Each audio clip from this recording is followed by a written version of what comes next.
అసలు ఎవరు కావచ్చు గా మనిషి ఎవరై ఉంటారబ్బా? ముఖేష్ అంబానీ సారే కావచ్చు. కాదు కాదు, అలా తమ్ముడు అనిల్ అంబానీ కావచ్చు. కాదబ్బా, అజిమ్ ప్రేమ్జీ సారా, టాటా సారా, బిర్లా సారా? కొంపదీసి మన తెలుగులో అయి ఉండొచ్చు. మనోళ్ళు ఉన్నారు కానీ అంత ఉన్నోళ్ళు అయితే గారు. మరి ఎవరై ఉంటారు? ఏమోనుల్లా, ఎంత ఆలోచించినా నాకైతే ఎవ్వరు యాదకొస్తలేరు. ఈ వార్త చూసి మీరే డిసైడ్ చేసుకోరు.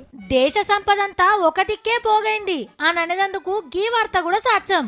ఇన్కమ్ ట్యాక్స్ వాళ్లకు ఒక మోతెవరి కట్టాల్సిన పైకం ఎంతనో తెలిస్తే గంతనా అని నోరు తెరుస్తారు.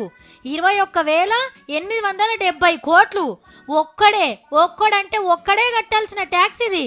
అది కూడా మళ్ళీ ఒక్క ఏడాదికే.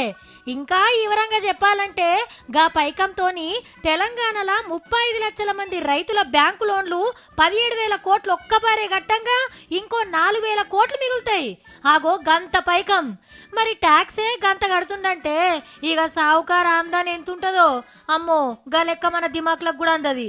గా గొప్ప మనిషి పేరు చెప్పుని సారు జపం చేస్తాం అనంటే చాలా పెద్దోడు, సీక్రెట్ మనిషి అని పేరే చెప్తలేరు ఆఫీసర్లు. మళ్ళా అడిగితే ఆయనత దేశం ఇడిచిపెట్టిపోయిన మోతవారి పేరైతే చెప్పరు కదా. ఈ ముచ్చటిట్లున్నదా? ఈసొంటి 64 మంది సావుకారులు కలిసి 1,13,000 కోట్ల ట్యాక్సులు కట్టేదున్నదట. గీ పైకం తెలంగాణ ఏడాది బడ్జెట్ కి సమానం. బరాబర్ గీ పైకం అంతా వసూలు చేస్తే ఈ నోట్లను రద్దు చేసే అవసరం రాకపోవునేమో.